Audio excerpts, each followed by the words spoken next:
Live now. Fingers crossed. Oh, and there's already a lot of people in here. Okay.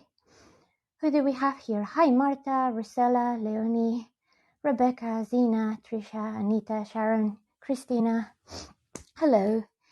If you can hear me, please say something on the chat. Hi, Marguerite. I'm really out of breath. I'm not starting the day very good. I didn't have a very good night. So you're not getting the very best of me today. Apologies for that, but I guess given what we're talking about today is kind of on point, so never mind. Hi, Anita. How are you doing? Yeah, I had a very, very bad night. I've had recurrent nightmares most of the night, so I didn't really get a lot of sleep. And when the alarm was sort of trying to wake me up to come and do this, I struggled to get out of bed. It's taken me an hour to get out of bed today, so I was actually this close to having to cancel, but I really didn't want to let anyone down. So anyway, I'm here. Hi, Matthew. Hi, Sarah. Hi, Julie. Thank you for joining me. Hi, Claire. Hi, Gita. So yeah, you're literally gonna get fibromyalgia one-on-one because I don't have a choice. It decided for me. Hi, Amy. Hi, Sarah. In case that you're wondering what I'm doing, because I keep on twisting my hands, this is my thinking pillar. Is like a reproduction from a pillar from I think it's up in Edinburgh, and it just helps me sort of calm and think, because it's, I don't know if you can see, the texture is quite rich, so it helps me keep sensory overload down. Hi, Jeannie. Hi, Valerie. Hi, Philip. Hi, Sarah. Thanks for joining me, guys. It means a lot for me. Oh, Jeannie, you're driving. Bless you. Hi, Chas. Hi, Lynn. Hi, Matthew. Morning, everyone. I think I'm literally about to go green. Oof, okay, the struggle begins. Right, okay. Hi, Margaret. Thanks, everybody joining here today. Unfortunately, you're gonna be getting a very different Lily from what you're kind of used to. But in a way, it sort of, I hope, exemplifies what I deal with and what this illness is like. So, presentation, most of you know me already. I'm not using anything fancy today. I'm just Lily today, because this has nothing to do with my area of expertise. This is just my life. So in case you didn't know me, my name is Lily. And what am I doing today? Well, for those of you who don't know, today is Fibromyalgia Awareness Day, and it's Fibromyalgia Awareness Month. So I'm talking about that because it's an illness that affects me directly, as well as several members of my family and friends. So I'm talking to you about it. I am still in my pajamas. For those of you who didn't get to join the pre-talk, I literally needed an hour to get out of bed today. I was literally out at 1:45. So I was very, very close to having to cancel this stream for you guys. So I haven't had time to actually pretend to be human. This is the best I can do. So I'm sorry about that, but at the same time, it's a reality that I live with every single day. So I hope it sort of helps you realize some of the struggles that people like me have to go through. Bear with me, because I'm just very slow. So I'm just going to read the comment that Sarah has written. 23 years since I've been diagnosed. I just woke up today up from a 7-week fibromyalgia episode. It's amazing to be amongst others like me. Sarah, big heart. This is honestly, this just resonates with me too much. Sarah, and I completely understand. I mean, this is why I'm doing this. I'll explain a little bit about fibromyalgia for those of you who don't know, and then I'll show you some of the things that I've had to adjust in my life just to cope. So, for those of you who don't know, fibromyalgia is a chronic illness, which means it doesn't have a cure whatsoever. It's not necessarily degenerative in the sense of it's not necessarily gonna get worse as we go on through life in the terms of the illness, but obviously because as people we get older and our bodies and brains are not able to cope with stuff in the same way that we did when we were young, there is a degeneration, not because the illness sort of advances, but because we as people get worse, essentially. So there is no cure. There is treatment, but a lot of them don't actually work in 50% of the population. And the reason for that is because as much as fibromyalgia is sort of a general illness and has clear traits that are characteristic of it, it kind of affects every individual on a very personal level. So I'm sure that my experience of fibromyalgia is very different from what the folk here in the chat have been saying, from what Sarah has said, from what Sharon said. Dawn has ME. ME is similar to fibromyalgia, but it's not the same. Claire, life in pajamas, that's it. And Dawn, Matthew, looking to understand more. The lady I'm hoping to spend the rest of my life has that. Matthew, this is honestly, I will spend some time talking about this, about things that other people can do to help those with fibromyalgia, because it becomes a struggle that affects everyone else. So, you know, Sarah, Christina, 4 a.m. Oh my God, you're here at 4 a.m. How are you doing this? Trisha, my oldest has it. I want to understand it more. You people are beautiful. Honestly, it's so emotional for me to talk about this. So anyway, that's the score. Treatment only affects positively about 50% of the population, and it's very hit and miss. And there is not that one size fits everything type of treatment. It very much depends on the doctor. It very much depends on you as a person, etc. Every single treatment, conventional treatment that I have tried has failed for me.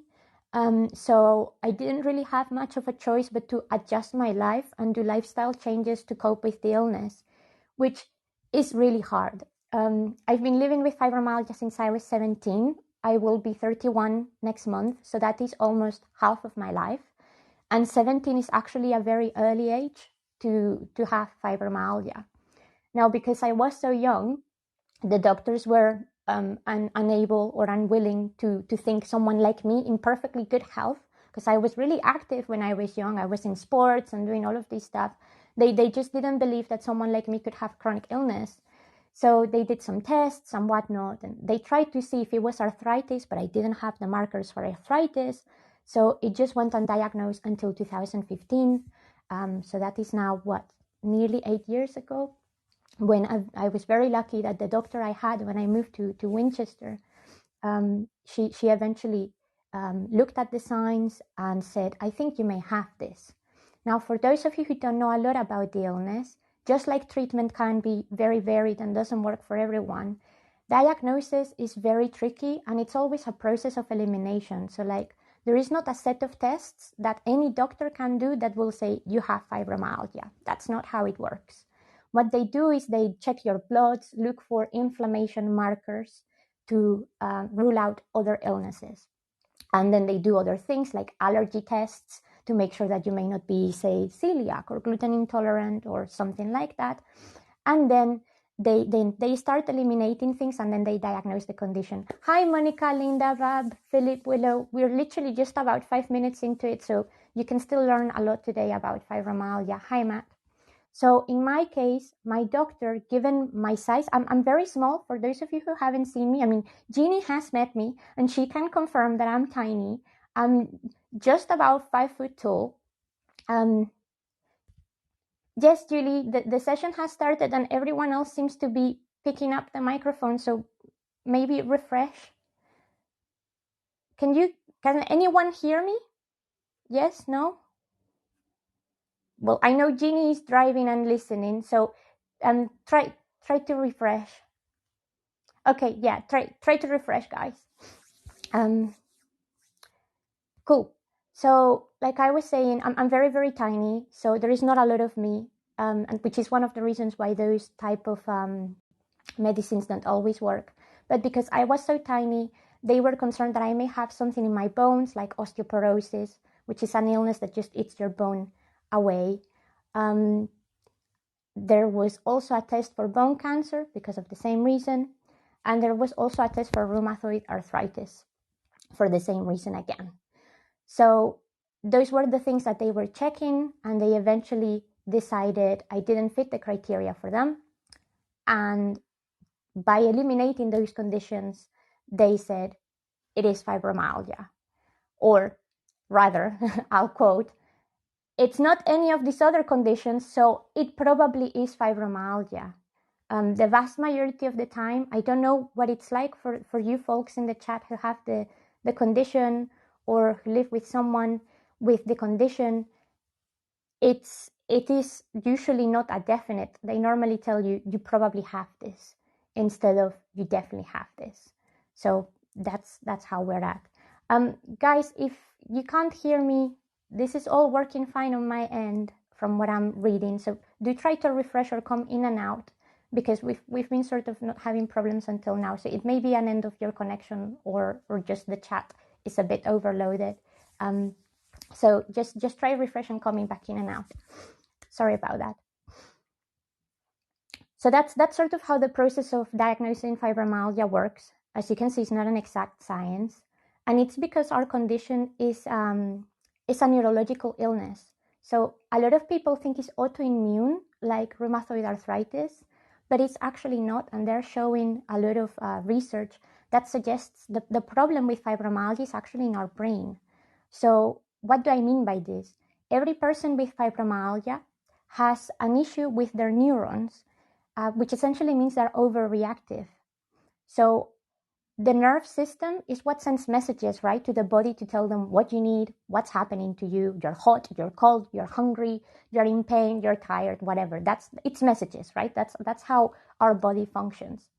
In the case of a person with fibromyalgia, those nerve endings and connectors from our neurons don't work exactly as they should. So what that means is that they sometimes send the wrong information.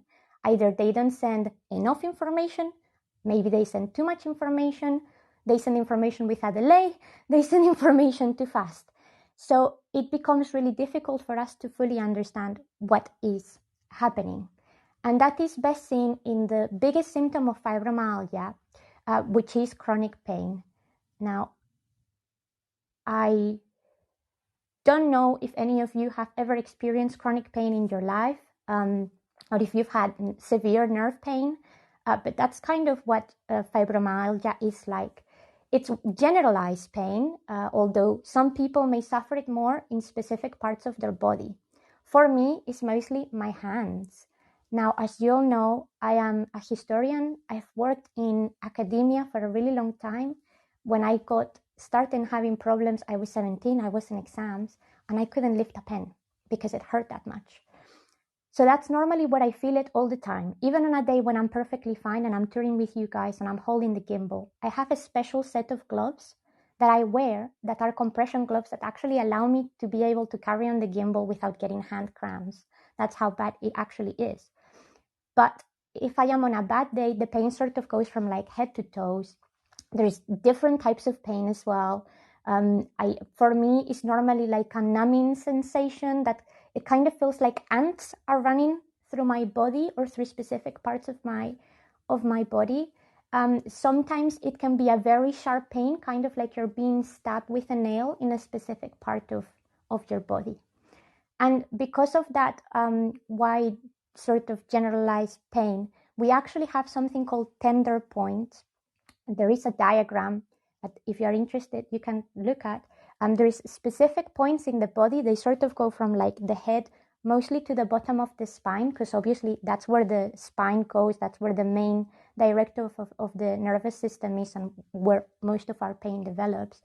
And people with fibromyalgia, even though if they are not in pain, are 9 times out of 10 very likely to feel very tender on those spots. So if you sort of touch gently, you don't even need to apply pressure, from the bottom of your neck all the way to about your coccyx area, and you notice that it feels kind of sore or sensitive, it may be an indicator that you have something like fibromyalgia going on. Just catching up with the chat, guys. Sarah, I was tested with pressure points. Yes, pressure points can be really, really, honestly, it's not a nice test if they do it to you. Another test that they did to me in the neurology department was sensitivity to textures and to vibrations, which is something I'll talk about in just a moment. So that's one of the main things. Sarah, mine is on the legs and top of the arms. Yeah, that's very common. Legs and hands, as you can see, it happens to more people. The compression clothing, by the way, genuinely helps. They started creating this compression clothing originally for people with rheumatoid arthritis, and it genuinely helps them out. So that's why a lot of other people with similar illnesses like fibromyalgia or lupus or MS and ME can benefit from it too. So I mean, at least it's worked for me. So if you're struggling with it, or if you're thinking of something that could potentially help someone that you're supporting with fibromyalgia, it's at least worthwhile. And they are not terribly expensive. I mean, obviously they come at a price tag. At the end of the day, is wearable technology, but they are not terribly expensive, and they last a really long time. You have the genitive spine too. Yeah, no, that kind of just adds to the issue. So that's the problem with pain. Our bodies sort of sometimes send us the sensation that there is pain. Pain is just a message, like something else in our body. And for someone like with fibromyalgia, we just don't know how to react to that pain message. So either we feel it too much, or we don't feel it enough, or we feel it with a delay, or a variety of things in here. Those are like the most common scenarios, but in no means they are the only ones. Yes, Kiara, the pain can literally come.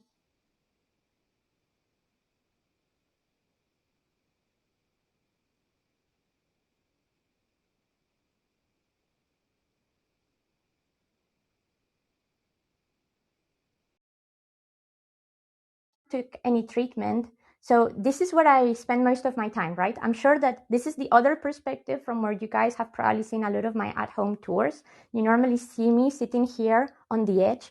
This is actually a bed that I've turned into the sofa, because it is really, really hard for me to get comfortable when I'm in pain in a normal sofa. I literally just end up with 3,000 pillows, like those pillows that you see there, I made myself with the leftovers of a duvet. I literally just sewed them into a pillowcase and gave it the right thickness for me to make myself comfortable. That is my rhythm pillow. It's at a triangle, and that sort of gives me support on the neck and on the lumbars, because again, protecting that part of the spine is very important. I'm sure you can see there is 1, 2, 3, 4 blankets. You're probably thinking this woman is crazy, but it's because, again, because of that pain sensation, everything can feel honestly just too much. And blankets that are soft and comforting really help you sort of keep the condition at bay in that sense. Another thing that we struggle with a lot is chronic fatigue. So it's not just the fact that our body sort of just goes, oh my God, there is pain in here. It will decide out of the blue that you're just tired. And I don't mean tired like you've gone to do exercise and now you feel tired. I mean, you can't move, kind of tired. And there is not a lot that you can do to change it. You just kind of have to actually rest. And it's not necessarily easy sleeping when you have fibromyalgia, because you're in pain, you're not comfortable, so sleep doesn't come very easy to us. So rest may just mean literally chilling here in my nest of comfort, in a way that I just kind of don't have to move. Everything is nearby me. Like, I'll show you again. What I have here it's literally my corner of everything that I need. So all of these are like my tour notes from where I'm rehearsing. Here I have tissue because of the fibromyalgia. I'm always inflamed and I always have constant sinusitis. So if you ever hear me sort of like sniffling and stuff, it's not because I have a perpetual cold. It's because a problem that a lot of people with fibromyalgia have is just the constant inflammation because of the pain. And in my case, it's just my sinuses. So my head kind of feels like it's on fire all the time. And I also have this, which is a massage oil, which actually helps relaxing the muscle. This one in particular has eucalyptus and lavender, which are just natural substances that help with pain. But as you can see, I also have a lap tray. This is honestly my life. That means that if I'm not good enough to sit on a chair, which actually is most of the time, I can just make myself comfortable here, put the lap tray on top of me, and I can carry on working. because otherwise I genuinely wouldn't. Like, I cannot sit on a chair for hours and just be in front of a computer. Like, that's not an option for me. And this mug, I normally drink water or any liquids out of a mug or a cup.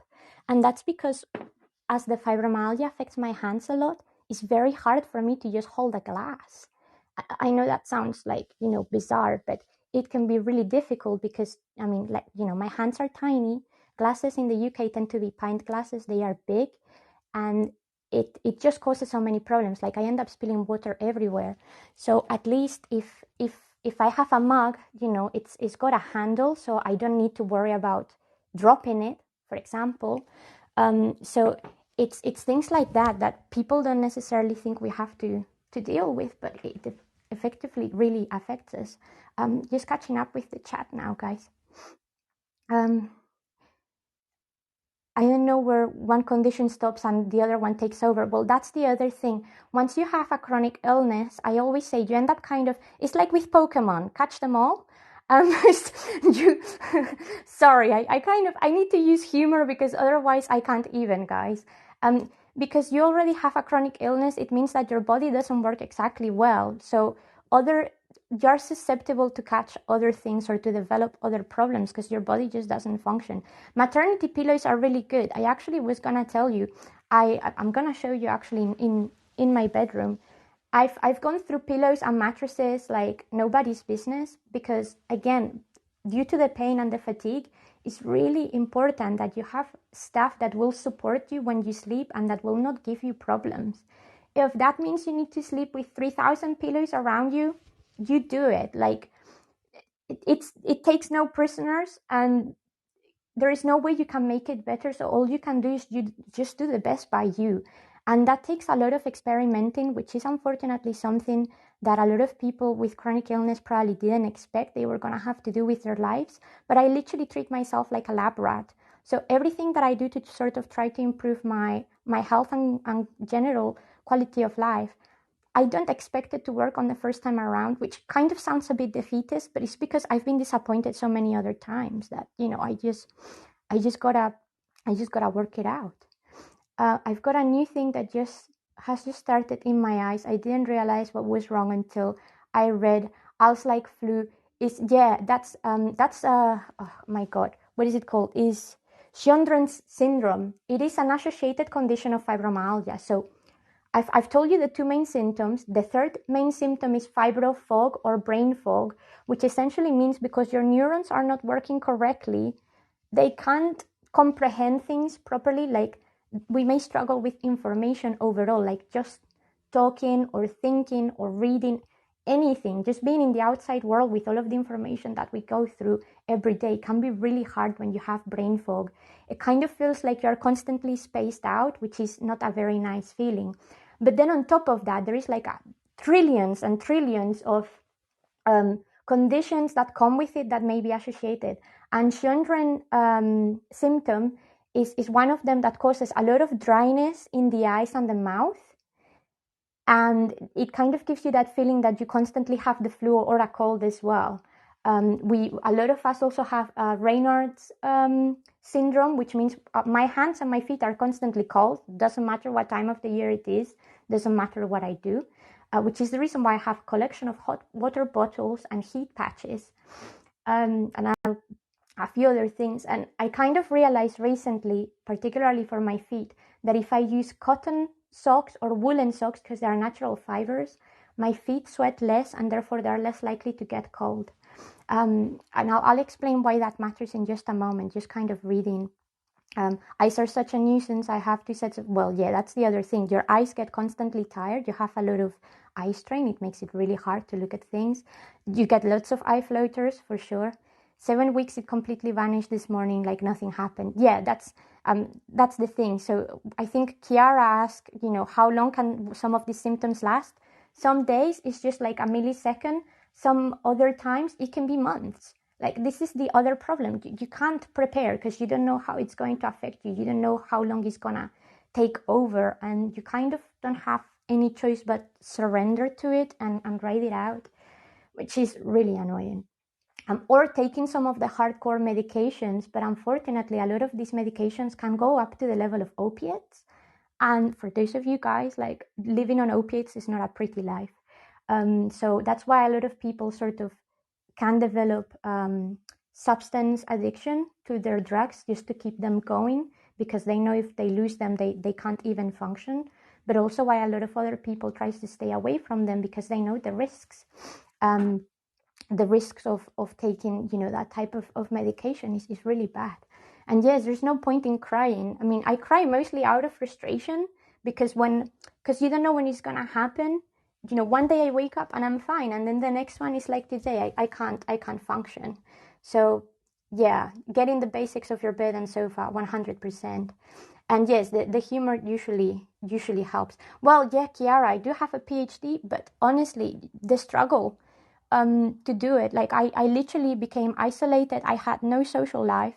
This is the other thing I wanted to tell you guys about. When you have a chronic illness, your life from a social perspective becomes really daunting, because not a lot of people understand why suddenly you have to cancel your plans, or why you thought you were gonna be okay but you're really not okay. And well, I mean, I don't expect every other person to adjust to my schedule and everything else, but people think that you're, taking the mickey and you're not being appreciative of their time, etc., when it's actually not that at all. You're trying your really best to do something, but if you see the signs or whatever, you could literally be putting yourself in so much danger just by, even if it's just going out for a coffee, even if it's around the corner. Because if you're in so much pain that you can't walk, how are your friends going to take you back home?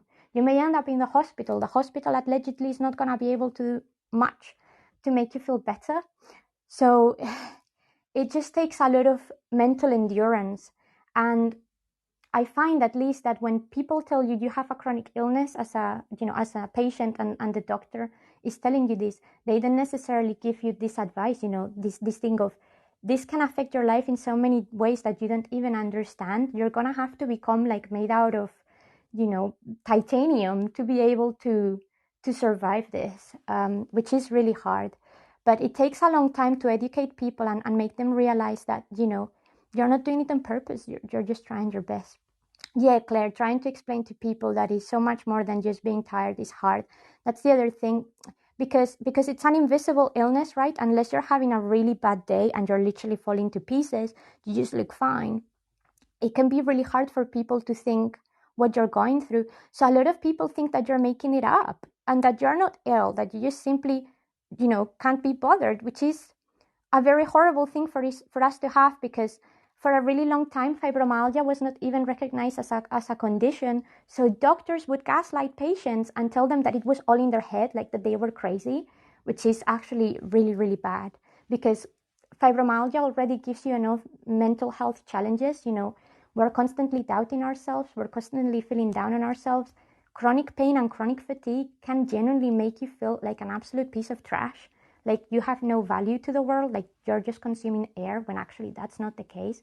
But it's already a very draining thing to deal with, to even have to, hear things like that, like you're making it up. Yes, Sharon, that's it. Particularly if you're too bad to the point that you can't even move, you just end up on your own, which is not very nice. But yeah, literally living like a hermit. That was me throughout my PhD, and even these days. Like, if you guys know James the Roman, he's literally the only person that I can happily rely on and that understands everything that I go through.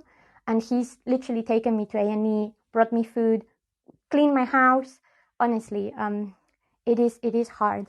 Right, just because this is something that really affects me. Behold the state of this room. So this is where I sleep. Yes, I do sleep on the floor. I will explain for a moment. Yes, I know it probably looks very, very, very messy. One of the reasons for that, guys, is because a lot of the time I don't have the energy to tidy beyond what I can physically do. That is my collection of hot water bottles. As you can see, they are all by the bed and they are all loaded, because literally that's what I have to deal with. This one here at the bottom is really handy because it comes with like a little belt that you can put around your waist. So if I'm having like back pain in my lumbars or on my neck, I can sort of just keep the heat there without actually having to hold it. And heat therapy, for those of you who may need to support someone with fibromyalgia or who are just being diagnosed the condition and don't know much about it, heat therapy works a lot better than ice therapy, because it's less aggressive, less of a shock to the system for your neurons. So the heat really, really helps with the pain. Right. As you can see, this is my mattress, right? This thing in purple. This is a duvet. I literally fold the duvet and stay in between, and normally have another blanket in there, because having that cushioning from the duvet gives me like extra support. So I don't feel like I'm sinking. I can sort of adjust it, and it helps me adjust my temperature, which is, is really, really handy. But what I wanted to sort of show that we had been talking about, like, these are all of my pillows. I mean, count 1, 2, 3, 4, 5, and each of them has a function. Like, I'm not kidding you. If I didn't have these 5 pillows, I probably wouldn't be able to even get 5 hours of sleep every single night. I know that sounds ridiculous, but every pillow has a purpose. So one of them has a specific shape that gives me extra support around my neck, because my neck clicks a lot. So that helps me, be more comfortable. Another one has actually a bamboo fiber cover, which means it doesn't raise up spots or makes my face flare up. One of the associated problems of fibromyalgia, because your neurons are so reactive, is that you are very sensitive to like textures. Your skin becomes essentially really damaged. It's almost like if you had contact dermatitis perpetually. On top of that, I have eczema, which seems to be related to the fibromyalgia as well. So like and it happens with clothes as well. So like synthetic fabrics on the clothes can really give me rashes very easily. If I don't have the right shoes on my feet, I will get blisters all the time. So honestly, going shopping is an absolute nightmare, because like I just see a clothes shop and I generally just get anxiety by going in it. Like, I'm very likely to look around, but it takes a lot of effort for me to actually go into, a shop and try something on, because I know I have to sort of think, okay, this maybe feels okay now, but could I wear this t-shirt? Like, we're just talking a t-shirt for 4 hours. Would the seams around the clothes cause me problems? Like, I know this may come as a shock, and for the guys in the chat, this is probably going to sound so crazy, but I'm sure a lot of the women here will understand. Underwear is actually the worst for that, because it's very close to part of your skin that is already quite sensitive. Bras have those horrible hoops that dig into you. I can't deal with them when I have fibromyalgia. Sometimes they're made of materials that are supposed to be more feminine or more, fashion worthy. They scratch my skin. No way. And sometimes the seams on some of these things, or the straps, are so thick or harsh or whatever, that it generally makes it uncomfortable. Like, there is nothing more embarrassing and uncomfortable than being walking around and knowing that you have a very sensitive part of your body like on fire because of a seam. So I actually inspect these things, which, when you go to a shop and you're inspecting things like that, it kind of makes you look like a bit of a weirdo, but I don't care anymore. It's my life. It's my quality of life. I don't care if people look at me funny. I'm having to provide for myself because no one else will. So there you go. Oh, thank you so much for the support, guys. You're all so wonderful. Yes, the misunderstanding is really real.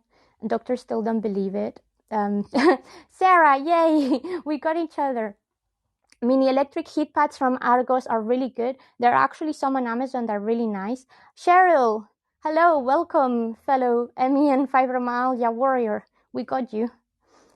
Yeah, the heat pads, honestly, really, really handy. Or those things that you can chuck into the microwave and they heat up. Those are very nice too. So yeah, those are nice.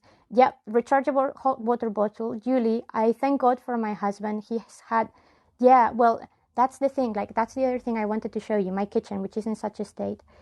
Silicone pads for bra straps, 100%. They generally help so much. I don't know if I have it here. No, I've moved it. I always have hydrating cream And it's always for very dry skin, because every time I have a shower, unless I'm very careful with the products that I use, like it genuinely feels like my skin has been just peeled off. Because like I said, your skin is very sensitive when you have fibromyalgia. So like this thing is like my best friend.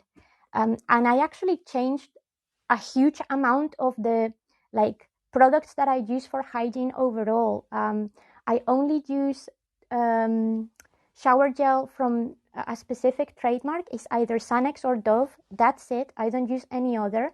And it's always the 0,0, which means the pH is neutral. So it doesn't actually damage your skin. It's kind of like almost like baby shower gel.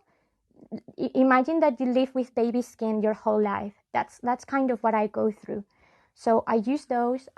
Dove has actually a shower gel that is not just moisturizing, is nourishing.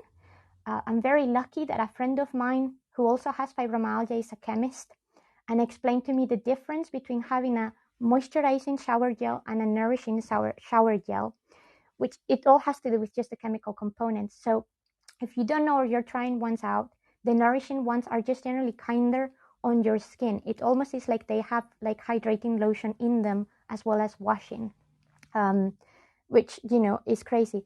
Hair products, I don't know how many of you guys have gone through this as well, but since I started having fibromyalgia, like I started losing hair like mad, really, really bad. And if you use the wrong hair products, or if the products are so aggressive, you will end up losing a lot of like your self-image. Because like I remember having long luxurious hair, like I had it all the way to my hips. It was proper wavy, full on, you know, beautiful. And then literally like it was like I had nothing. So I'm really happy with my curls when they actually come through. And that's one of the reasons why I actually keep my hair quite short these days, because it's really hard sometimes to shower, you know, when you're in pain or you're tired, to actually shower. Your body is not so bad, but hair, to get into everywhere, make sure that you're not leaving dandruff and things like that, it is a struggle. So I just cut it. And honestly, some hair products will just completely ruin your hair in such a state that even a normal person with that problem would struggle, but with fibromyalgia, it would be 3 times harder.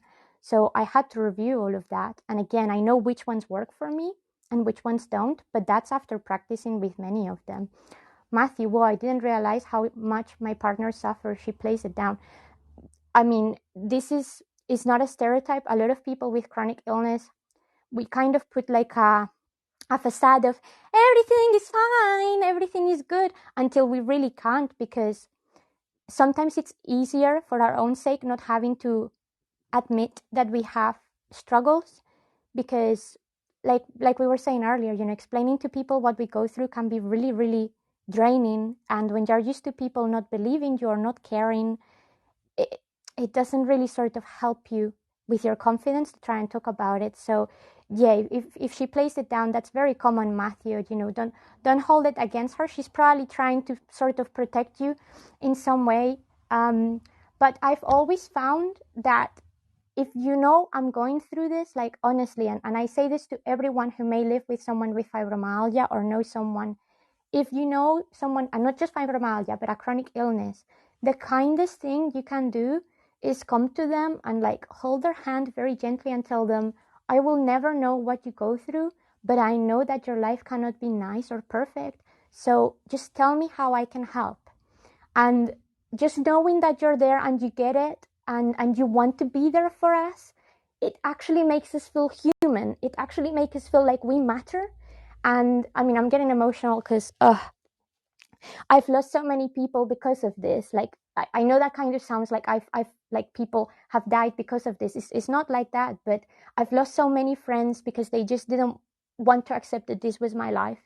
So when someone can come through and tell you, you know, that they're there for you, regardless of this stupid thing that you need to deal with, it's one of the most powerful and beautiful things in the world, Matthew. So just, you know, just remind her that you're there for her no matter what she's going through. And honestly, it's great. And yes, see, everyone here has problems with hair. Cheryl, yes, dermatitis, that's another thing. I know a lot of people with fibromyalgia that just get flaky skin forever. It is nasty. Yeah, that's the other thing. A lot of us may live alone. Like, I don't have any family here in this country, like Claire. So if it's not for James the Roman, who comes and hangs out with me, or for a handful of friends who actually travel from half of the country to come and see me, I'm like completely isolated. And it's really hard on the days that you are not fully yourself, because I may not be able to cook. So that directly impacts my survival in a way.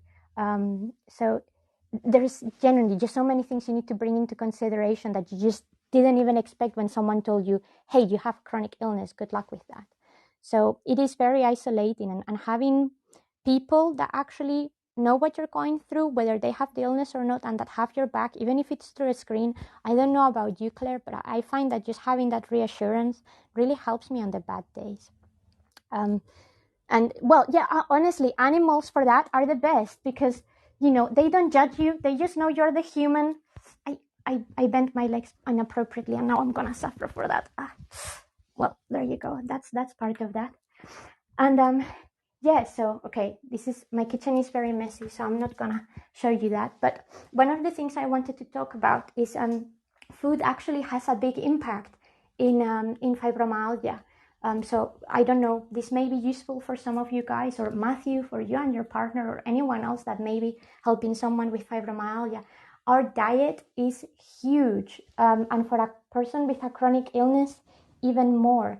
And I say this as well, is Mental Health Awareness Week. If you're struggling with mental health issues as well, your diet plays a huge role into just your general well-being. I actually kept a food diary for 2 years, not like tracking calories or anything like that, just like what I had eaten, because there are some things that will trigger fibromyalgia flares quite severely. And once you identify them, then you can remove them from your life and not have to deal with that again. It can be really hard because you may have to say goodbye to things that you really, really love. For me, it was peanut butter. I love peanut butter. This was something that the United Kingdom did to me. I didn't have peanut butter when I lived in Spain. I moved here, I loved it, and then it made me really sick, and I had to say goodbye to it. But anyway, that's that. And for those of you who have fibromyalgia or any other chronic illnesses, I say this, like, there is plenty of research about this. Peanut is, because peanut is a great allergen. That's the reason why peanut allergies cause such a huge thing.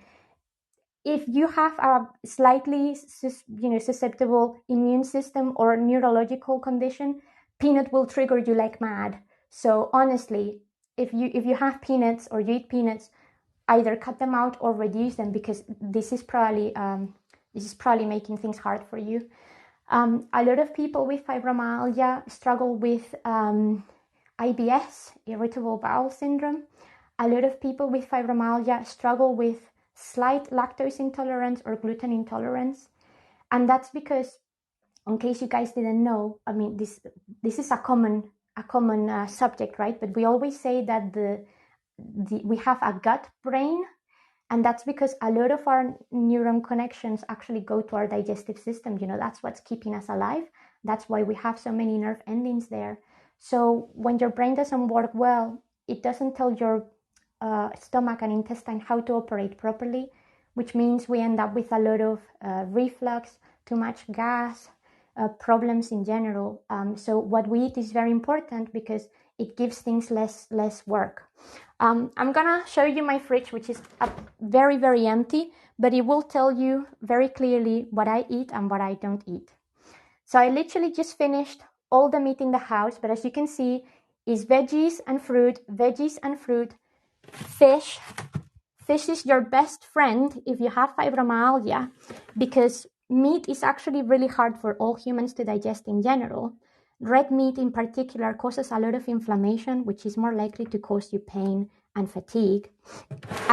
But on top of that, all of the vegetables and all of the fruits that we eat have a lot of antioxidants, they have a lot of vitamins, and more important, and this is the important part, minerals, which is also the reason why fish is so good.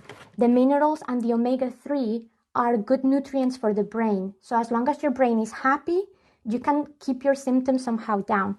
And if you guys like this, honestly, these are a superfood. Blueberries are salvation, and I genuinely mean this, particularly when I have a really bad fibro blah blah. There you go, a fibro day, and my brain can't work properly, and I can't think. Blueberries have lots of nutrients that improve neural connections. So do yourself a smoothie, eat as many blueberries as you want. This is one of the few things in life that you can just go and say, I'm just gonna have it. But yeah, I mean, one thing that I probably shouldn't eat, and actually I have it here to give it to a very cute rabbit, is cauliflower, because it just causes a lot of gas in the intestine. And kefir. So I don't really drink milk at all. I may keep some for like tea or something like that, but I don't. But kefir and skyr and all of those type of like protein yogurts, they just have a lot of probiotics, which means they just help you generate gut-friendly bacteria, which is gonna help you digest things. So my breakfast is literally a mug of kefir with oat bran and honey. Which is really good because that also gives me a lot of energy. Now, there is a general misconception that people with fibromyalgia should not eat carbs or sugar. That's not true. Obviously, if you're gluten intolerant or if you have problems digesting it, you're gonna have to control it. But carbs are vital for people with fibromyalgia because of our chronic fatigue, right? When you have no energy, the only way to even get a spike of energy in there is by throwing calories at it. So it is an actual thing, and that's the reason why a lot of people try keto diet, which removes carbs altogether, and it works for a while because you're just relying on, like, you know, vegetables and meat, which has important nutrients and minerals, but after a while it's not sustainable, at least for most people. So you need to have some carbs at least in there. Try the healthier carbs, obviously, you know, things like potatoes, things like root vegetables that may have just extra associated carbs, that sort of stuff, rather than, you know, sugary stuff like actual sugar, etc. But it is super important that you just don't completely eliminate it from your diet. Just find some way that works for you to have carbs. And one of the things that I do a lot is eating like whole grain things, because then you're removing the wheat out of the equation. So my bread, I don't know if I have it. I think I may have eaten it. Yeah, I eat a lot of these flatbreads for lunch. They have like either rye or grains or things like that. That's really good, and it will at least give you something to burn because you're gonna need it. Good news though is you can eat as much chocolate as you want, particularly dark chocolate, because dark chocolate is a natural anti-inflammatory, and God, I'll say it. It will help you also reduce pain. So it is great for us because it stimulates the brain. It helps you reduce the pain. It keeps the inflammation at bay. And because of the natural composition of dark chocolate, because it's so bitter, you're never going to have too much. Your body literally will tell you when to stop. So at least you can be safe. And hey, it's one pleasure in life that we have, guys, right? Dark chocolate. So that's one thing that, you know, unless you have other well, of course, unless you have other things like diabetes, in which case you need to be very careful with that. That's the thing. But yeah, I'm just catching up with the chat very quickly now, guys.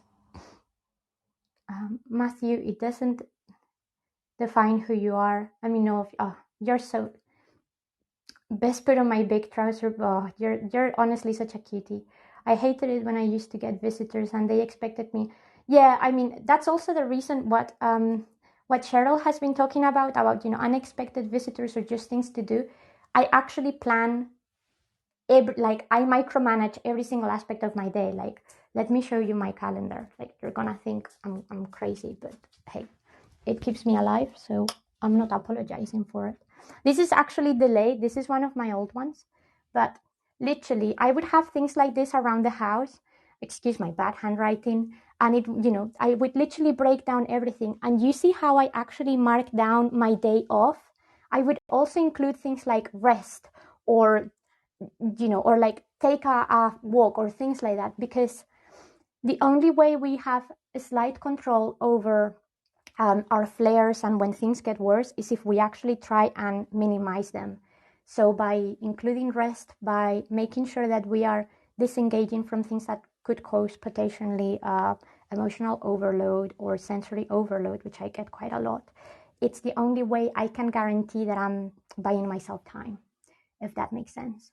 So as you can see, it's very hard to balance, because from the moment I wake up to the moment I go to sleep, I need to consider everything that I do with my life, what I eat, how do I eat it, when do I eat it, whether I've had a shower with the right products, whether what I'm wearing is actually comfortable enough for me or not, or whether it's just gonna,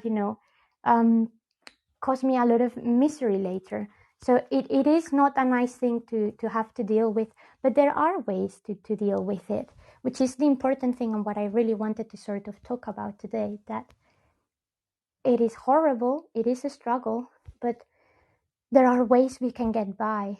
But it's definitely easier to get by if we have supportive people. Like, I mean, Matthew, I know you're gonna make your partner really happy, because it takes a really special type of person to actually say, hey, I know you have this problem and I want to help you out, with no judgment, which I think is something that a lot of us can probably relate to, the amount of judgment that we just go through in our lives, because we're not cookie cutter shape people, which is sad, because we didn't choose this. I didn't wake up one day when I was 17 doing my exam saying, yeah, you know what, I really fancy a chronic illness. That would definitely make things better for me. So it's it's one of those things. Sorry, just checking the chat a bit more. How do you stop slipping into depression? Yeah, well, that's the other thing, because the constant pressure that we're on, mental health problems come quite severely. I am very lucky that I've not had depression. I've had periods of anxiety. I do sleep really bad, and my nightmares can actually be quite terrifying. Like, this is, for as long as I remember, I've always had this, and it runs in the family. Like I said, my granny, my uncle, and seemingly my dad do have fibromyalgia. They have insomnia. They have bad nights. So unfortunately, it's in my genes. I just got the unlucky card. So I'm very, very lucky, touch wood, that I've never had depression. I have had periods of anxiety, and I have found that I don't take meds for it because I don't have them frequent enough. My granny does take anxiety meds just to make things easier for her. But we both practice a lot of things that sort of help you deal with what you have in here, which is almost more terrifying than dealing with everything else that I've told you about. Because it means that you literally have to break down your conscious and unconscious thoughts, digest them, and try to sort of control them. So I started doing Tai Chi very early on when I got my diagnosis for fibromyalgia, because I knew it was going to help my joints to strengthen them, and because I knew that it was going to give me that moment of, I need to be in charge of what happens in here. Is no miracle. I wish. By no stretch of the imagination is a miracle, but the fact that it forces you to stop and think and be aware of what happens in here is very powerful. It doesn't work all the time, obviously, but it's super powerful. And I prefer Tai Chi to yoga, because in yoga, sometimes, particularly at the beginning, when you're not aware of what you're doing very well, you can put your body in a very, very tough situation that will actually genuinely really hurt. Whilst Tai Chi is always gentle, so you're never gonna get that. But yeah, I practice mindfulness, I practice gratefulness, which is actually something that I started doing a lot during the pandemic, that sort of introspection. So every day, no matter how bad I feel, I sort of just like sit down for 5 minutes or something like that, and I list between 5 to 10 things that I am grateful for. And I have a commitment to myself that I cannot cheat and use the things that I used last time, because otherwise it kind of feels like you're just doing it without thinking. So I generally sort of stop by, recollect my thoughts, and think of, what do I have in my life, despite of whether I'm good or bad, that actually makes me happy and makes me glad that I am here. And it's no miracle or cure, but at least it sort of makes me realize I'm still human. I'm still in control of this body that doesn't want to be controlled. And, I can do this. I can get through it, because if not, I wouldn't be able to list all of these wonderful things that actually keep me going. And they don't have to be things, they can be people, right? Or pets. You could be grateful that you have your cat with you, or that your parents are there, or your friends, children, etc. But it's very important because it helps you gain perspective that even when you're in a very, very dark place, not everything is bad. And considering that we live with this 24/7, reminding that not everything is bad is genuinely a lifeline for us. Because otherwise, well, it's just so easy to go down the slope. Um, sorry, just still going through the through the comments, guys. Oh, thank you so much. Y'all are being so amazing and sharing all of these things, which it in case no one told you, it's really good that you're willing to share all of this stuff. Like, honestly, all your comments, I really feel them. They generally make me feel like, you get it. Sarah, do you take naproxen anti-inflammatory painkiller? I actually am off painkillers overall. I stopped using painkillers during the pandemic because I went through a really bad period where I literally needed to take, well, everything that I had. My stomach exploded, and it took even the joy out of eating for me. And I was like, at least I need to be eating, so I need to figure out a way. So unless it's really, really bad, like unbearable pain, I don't even take ibuprofen. Not that ibuprofen or paracetamol actually do much to me, but naproxen, alongside with a lot of other type of medications, it doesn't actually take the pain away from me. I don't know if it may be the same for you, Sarah, or for someone else. It sort of just numbs the pain. So I kind of still know that it's there. It's not like it doesn't go. So it doesn't really help me. It doesn't give me any peace of mind, but instead it really just damaged my stomach. And in a way, I know it sounds crazy, but you kind of learn to deal with the pain. So I would rather know that the pain is there and know what I can do and can't do, that still know the pain is there, even though it doesn't hurt, and then get my stomach to completely burst and really break me, and then not be able to do other things. But that's just a personal choice. I just don't get along with that medication at all. Claire, yeah, lots of weight medications. That's the other thing. Medications can really damage your body overall, or just what you can do. Like, I've known friends with fibromyalgia that they would be taking like 13 pills every single time. It's a lot, and it's not sustainable. I mean, if that's all you can do to survive, then fine, but particularly when you know that could be literally the entirety of your life, a lot of those meds will wear off eventually. So it is really, really hard, and finding balance and finding things that you can do for yourself that sort of take you off some of those meds is super, super hard. But yeah, well, Matthew, there you go. Hopefully that will really help you. And yeah, Sharon, honestly, the meds for pain they can be really brutal. So they don't work on me anyway. So even if I wanted them, they wouldn't really do anything for me. But yeah. And Joan, actually, this is something that I wanted to talk about. It's not that it affects women more than men, but because of we don't have an actual way of testing fibromyalgia appropriately, the markers that give it away are easier to spot in women than in men, which is the reason why a lot of men go through their entire life with health problems without knowing they have fibromyalgia. And this is the reason why my dad, who clearly has fibromyalgia, I say clearly because he has the same symptoms as me, my grandma, and my uncle, and we all have been diagnosed with fibro. He's the only one that has not been given the diagnosis by the doctor because his internal biology is quite complex. So those markers are very, very much hidden. So it's not that men are less likely to get it. It's just, unfortunately, because their internal physiology, men are less likely to have the symptoms more clearly identified, which honestly sucks. Honestly sucks because, and the other issue as well is, I think, I don't know, women go through painful things in their life, like childbirth or menstruation or whatever. So I guess it's sort of, to an extent, easier necessarily for us to talk about these things, or just because perhaps there is the social standard that women are more emotional or whatever. For a lot of men, it could be really hard to open up to the fact that they are constantly in pain, that they may need help. We still, in some societies, we still have very strict ideas of what men and women should do and feel like.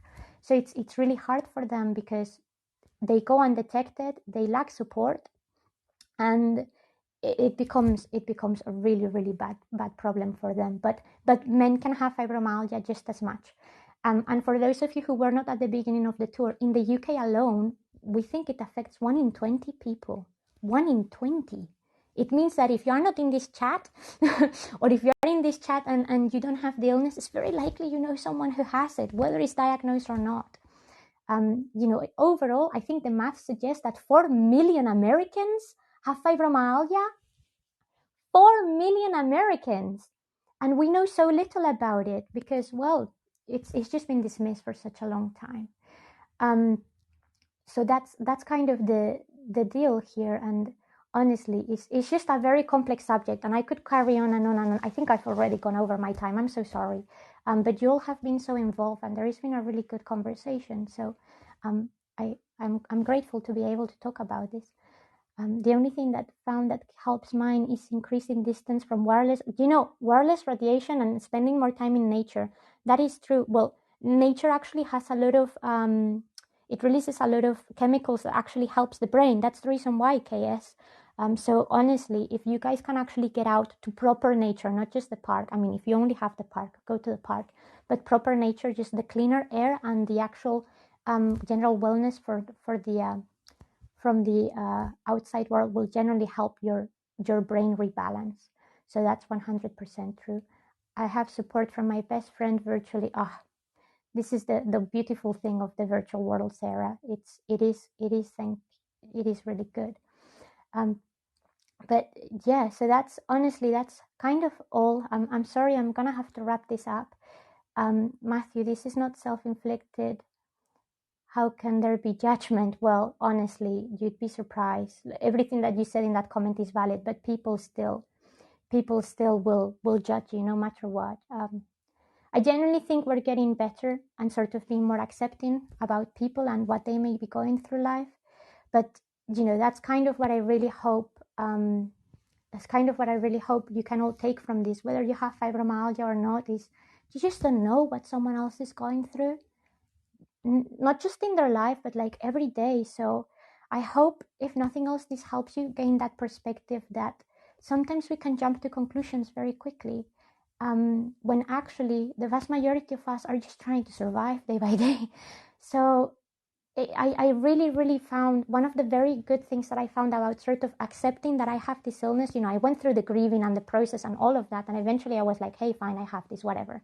One of the things that really helped me was just accepting this was life, and if this was life for me, it could be life for anyone else. So I don't expect things from people. I don't impose things on people. I just take people for what they are and who they are. And I appreciate that's really hard, because that means leaving judgment and assumptions aside, which I know is a much easier way of operating. But at the same time, it's a lot more freeing, because you stop caring about what others may think of you.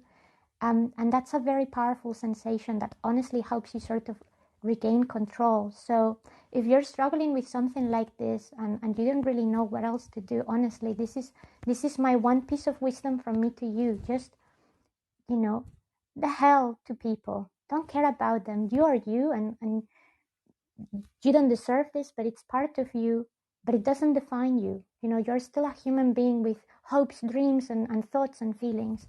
So just accept that's you. And if you're not good enough for people by having this illness or any other, that's their loss. It's not yours. Those people were obviously not meant to be in your life, and maybe one day they will come back and they will find out the wrong that they did to you. But don't hang on to hate. Don't hang on to the horrible emotions that can come with this illness, because then it will consume you inside out. So just try and hang on to those little nuggets of joy, whether it is eating an apple on a nice sunny day, or or reading a book, or just living in a quiet life peacefully away from people. Whatever makes you happy, just do what it takes, because we only have one life. So we shouldn't live it following the rules of other people, and definitely we shouldn't live it to make other people happy. So that's all, really care for yourselves and be happy with yourself. And now, honestly, I'm just catching up. This is going so fast. This is kind of overwhelming for me. Like, when I woke up this morning, I didn't know what this was gonna be like. Like, I talk about my illness all the time on social media and stuff, but it's a bit different doing on a platform like heygo, because, like, you guys know me, I go around, I show you places, I give you information. So the fact that you're being so honestly sincere with me is it honestly means a lot to me, because yeah, I didn't know I was going to be able to put myself through this. And I really see that there was value in this, because I've met so many people that resonate with this, and hopefully you all realize that you're not alone. And if I've even managed to help one of you, then it was worth getting out of bed. So thank you so much for this. I'm honestly going to have to go and have a cry now, because I generally can't cope with this. But you are all so beautiful, and honestly, I keep on just reading your messages, and it means a lot. I hope you really know it means a lot to me. So that's me for now. I don't think I would be able to carry on talking. Thank you so much for being so appreciative, for being so kind, for giving me an hour of your time, which is definitely more than I even suspected. And I hope that you know that if you ever feel like crap, if you don't know who to talk to or whatever, even if we may not know each other so much, I'm always here, and I'm never gonna judge you. So drop me a message. My contact details are kind of everywhere on heygo. I would never even hesitate or wonder why you're reaching out. I will just sit there and read and listen and share that moment with you, because that's the least we can all do for everyone. So thank you so much. Know that your donations today will go to Fibromyalgia Action UK, who have been the charity that have been supporting me greatly. And I will let you know how the fundraiser goes. And please take care. Be kind to yourselves. Be kind to others. And have a beautiful, beautiful day. Mwah. Honestly, I could hug you right now. I hope you know I'm hugging you right now. And I'm going to go and have a sip of water and cry for happiness. It's happiness. So thank you. Honestly, I thank you so much. Bye-bye.